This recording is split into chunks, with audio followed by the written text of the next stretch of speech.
Hi everybody, today is Friday, June 19th, another session of T'nT. Today's a little bit, right a bit later. It's been a full day and then I'll turn this down now. So I've got a 15-minute window here before I run off to hear confessions, and then we have one of our first communion rehearsals, trying to catch up with all that happened with the pandemic. We had all these first communions that had to be postponed, so now we're trying to have some of those in the next few weeks. And so anyway, so I was running late today. Just be a quick session of T'nT. I don't even know if I can call it T'nT because I didn't have enough time to prepare a cup of tea. So I'm drinking iced tea. So this is iced T'nT for today. And yesterday I was talking about the discernment and someone discerning, and how do I know if this is the right person for me in getting married? Not only discerning, am I being called to marriage, but then also is just, how do I know who the right person is for me to pursue marriage? Today I thought about talking about some practical part, and that is in regards with preparing for marriage. So the discernment, but then how does one prepare? And the church actually talks about, in a document, I got right over here, I got to reach over for it. It's called The Role of the Christian Family in the Modern World, Familiaris Consortio. It was put out in the time of Pope St. John Paul II. He wrote it. It's very detailed. There's a lot in this. But he talks about the remote preparation and then the more proximate preparation. And then he talks about the immediate preparation. Remote preparation, that perhaps has one of the biggest effects on us in our preparing for marriage. And it basically is, what are we exposed to growing up? We're exposed to hopefully a loving marriage, a joyful marriage. Then a lot of times that helps us to really understand what married love is. If our parents truly have a love for each other, just their example it gives us lessons about marriage. Sometimes in a joyful home, we're already starting to discern, for example, a child seeing their parents, say a daughter seeing her father, or the son seeing his mother. Just by watching, they're already trying to discern, like in regards with their character, how they love each other, and they start to even make that certain kind of qualification. A lot of times when they're starting to choose to date someone, obviously they're not looking to date someone that images their parent, but it's either the heart, the joy, the commitment, the sacrifice, things that they see. In a negative way, if someone grows up in an environment, a home where that's not really manifested, it does make it harder sometimes to really know in a dating relationship what's a good relationship or not a good relationship.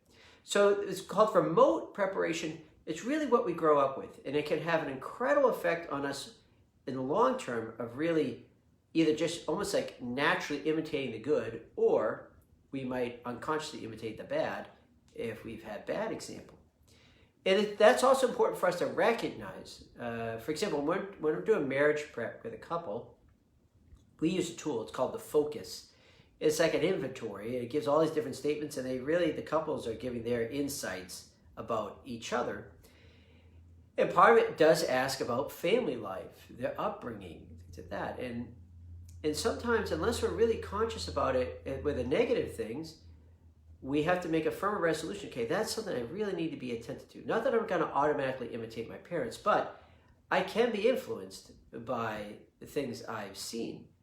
I remember years ago when I was doing marriage with one couple, this one guy just said, "Father, I know I don't want to have a kind of marriage my parents have. I don't want to imitate what they do."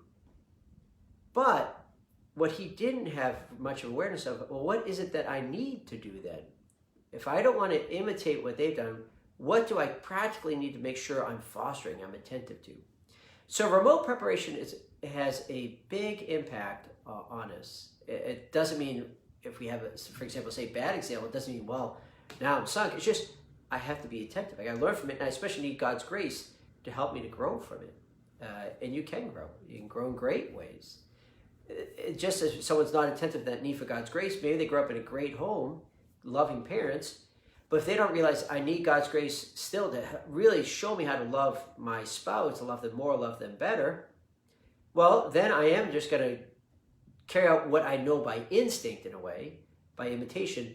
And that will fall short because your spouse is not the same as your parents. And just as your parents had to work at things and learn things. So remote preparation, that's what is a major part of our life, what we're exposed to.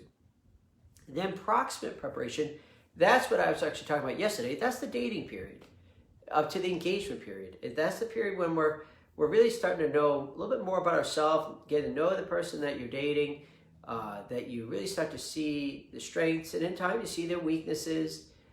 Are you willing to acknowledge those weaknesses? Do you try to, when you have differences, do you really try to work at those things, try to talk about it? And from it, do we see growth or not see growth? If we don't see growth, that should be a clear sign that, all right, maybe we should break up. And that's why, as painful as breakups are, thank God breakups happen in dating relationships, because if you had to marry the first person you dated, we'd have some really awful marriages, quite frankly. And so it's knowing that the discernment's always going, and this preparation for marriage is always occurring. So the proximate preparation is that period of dating, period of discernment. Then there's the immediate preparation. Now, if someone has not really been consciously working at things before the immediate, no matter how great the immediate preparation can be, what the priest, what the parish can offer, it is going to fall short of what the person really needs, because there's deeper foundational things that haven't been built on. But we try to still offer the best that we can, what will help that couple prepare well, not only for their wedding day, but for the rest of their life. And that's what you have to remember. The crucial moment, obviously, is the moment the bond is formed, the moment they're married. But a couple isn't preparing for just a wedding. They're preparing for the rest of their life. That, too, sometimes can be lost on people. Sometimes we make such a big deal out of the wedding celebration, as important as it is.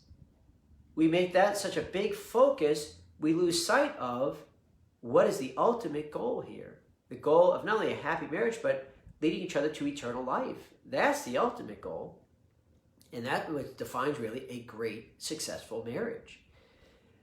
But with the immediate preparation, usually what we do, most parishes and dioceses, most of them in the United States all have certain kind of policies, requirements. And the reason being is that these policies, requirements, they're there because we just want to try to make sure this couple really has thought about and understands what they're about to enter into. They've prayed about it. They've talked about the important things. That they're not rushing into it. And I think sometimes when people call and they say, well, we're thinking about getting married in church, and then you say, well, okay, it's so many months, whatever, it's 8 months of preparation, or whatever it may be in different dioceses, then people think, oh my goodness, 8 months, that's crazy. But we think about, for example, for a priest, when a man enters the seminary, he's had the remote preparation, his formation of his faith and growing his faith, growing his relationship with Christ. And then when he starts to go through a real discernment period, however long that might be, most time it's many months, if not years. And then there's the immediate preparation, which is when he enters the seminary. It's 6 years. And that's with the vocation to the priesthood. Yet for marriage life, which is also going to be the rest of one's life, we don't really ask much for that couple. We're trying to make sure, though, that they really have thought about and they've talked about these crucial central questions, which we'll get into another session. Obviously things about the sacrament, what makes a great marriage, what do they see in their relationship, things like that. But with that immediate preparation, what a lot of parishes do, they might have their own program, or the diocese has a program. One of the things that we do is we use this tool I mentioned earlier called the Focus. It's a tool we use, and it's many statements. Usually takes people maybe 25 minutes to a half hour to do it. It's like an inventory.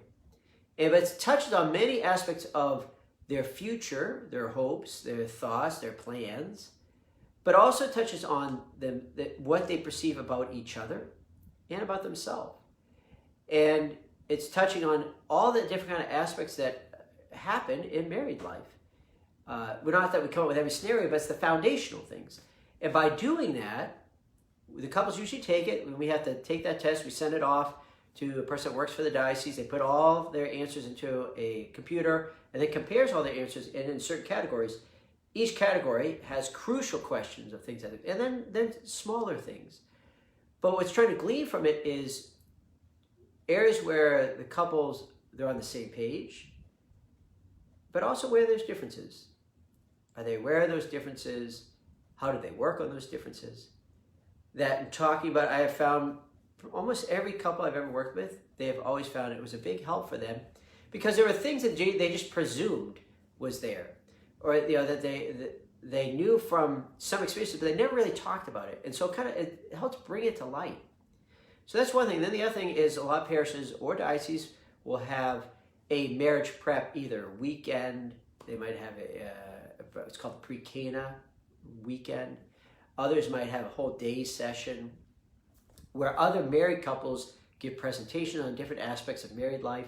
The couple sometimes sit down with other engaged couples. Sometimes they just go off on their own to have different topics to talk about with each other. It's a way we're trying to make sure that people really do understand what they're saying yes to. That it's not just going through the motions. Now, can someone still go through the motions of it? Yeah. But we're trying to do what we can to help them prepare well.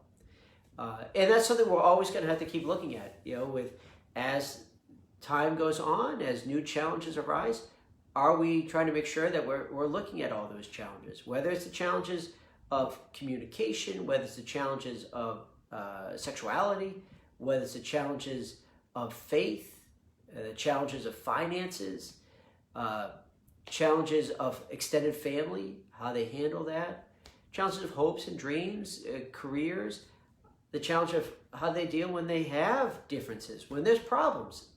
What are the ways to go about it? Are they happy the way they usually go about when problems arise? Or are there serious things they have to look at there to maybe make changes on? So every couple, we try to do this with this immediate preparation, one-on-one with a couple. Like for myself, usually we'll go through the focus. Usually it's an hour each time after they've taken it, and we get it back. It's an hour each time, usually 3 to 4 sessions. We try to talk about some of these things. And it's their answers. So it's there, hopefully, if they're honest about it, it's helping us to really see, okay, what are some things we really need to look at and talk about and rejoice in? Where are the good things happening? And then either the one-day session or the weekends. Other parishes have developed programs where maybe they have couples in their parish who are like mentor couples. And those mentor couples might have dinner with the couple that's engaged, and they might just talk about their married life. It gives a chance for that engaged couple to see someone else's home life, what it's like. It's just trying to get people to really think about, to pray about, and have their hearts focused on what's the most important thing. Because it's a great temptation, and I'm sure a lot of you are aware of this, that the focus becomes the reception, the party. Why? Because there's a lot of preparation goes into that. But the reception, it's just a few hours. The reception is a blink of the eye. How many couples barely remember their reception? They don't remember all the people they chatted with. They might remember what their first song was or something, but it's such a quick moment. The crucial moment is the wedding itself, the moment they say their vows, and then once God's formed that bond, what's going to go on for the rest of their life. And I think sometimes, among different reasons, but I think one reason why people don't get married in the church, not only because many are not seeing the importance of faith, that without faith, how they expect some bond to be formed if they're not seeking God to form it. You and I don't have that power to just create this bond. We can make contracts, but contracts can be broken. A sacred bond, a covenant, that has to be formed by God. And so that's why marriage is a sacred act. It's a covenant, a sacred bond that God is forming. And so faith is central to it. It's another reason why the church says that for a Catholic, for the valid bond to happen, for God to form that bond, it has to be in the presence of a priest, a deacon, because they have to make sure, and witnessing on behalf of the whole church, that what is conveyed really is the sacrament. It conveys the sacredness. It conveys what we believe about marriage. That's why sometimes I've had couples say, well, can we write our own vows? The answer basically is, well, really no. And it's just because we have to make sure that what is said is what will happen, that God will use that. Whereas if someone's, like you see in movies, someone will say, well, I love you until our love ends, or something like, whatever. Well, guess what? That's not a marriage. That's it's a nice thought or something, but it's not conveying the reality of what makes the bond. And so for Catholic does have to be married in the presence of a deacon or a priest. Usually it does have to be in a church, and we want people to be in church because, especially in the context, if it can be done in the context of the Mass, that in the context of the ultimate bridegroom and the bride, Christ and his church, that this great sacrifice and that intimacy between the Lord and his people through the Eucharist, that couple says their vows in the context of that, because their love for each other is supposed to reflect the ultimate reality of the bond that the Lord gives with his bride. And so just to understand that there's immediate preparation that we have to do to make sure a couple really does understand what they're doing, and so that no one's rushing into it, that there's not false perceptions of what they're saying yes to, and that with it too, that then we hope couples being honest with us as we try to work with them. They're being honest with their real thoughts, their real feelings. Can someone kind of go through the motions of it? Oh, certainly. Can they deceive the priest or deacon? Sure. I'm sure I probably have been deceived by some couple or something. But if they do not truly intend what we believe, and that's why we have to speak with them and reflect on what is it we believe about marriage. If they don't intend it, no matter how much one of them intends it perfectly, if the other's not, God will not form the bond, because God respects our intention for both the man and the woman. God respects our freedom, and we have to be saying freely yes to what God is offering, because God's the one that's offering it. The couple discerns, God's the one that offers the bond if they want it, as God reveals about the bond. So today I just thought I'd touch on that. We'll get into, as we go along, get more now into marriage, about the sacrament, how to live the sacrament, more into just how do you keep trying to grow. Grace builds on nature, so both the natural things, what should be fostered there, and then the importance of grace, which we should never overlook. And that's it. We got to finish up because I got to run off for confessions, and we'll finish up with a little Frank Sinatra here. And thank all of you for joining me. Sorry again, I'm so late today. Tomorrow we'll be at the regular time at 10 a.m. But I got to run off for confessions and then First Communion preparation. I hope all of you have a great day. And next time you see me, I'll drink real tea, not the brisk iced tea. But it's the best I can do right now to still give a quasi T'nT session. Have a wonderful day, everybody. Bye.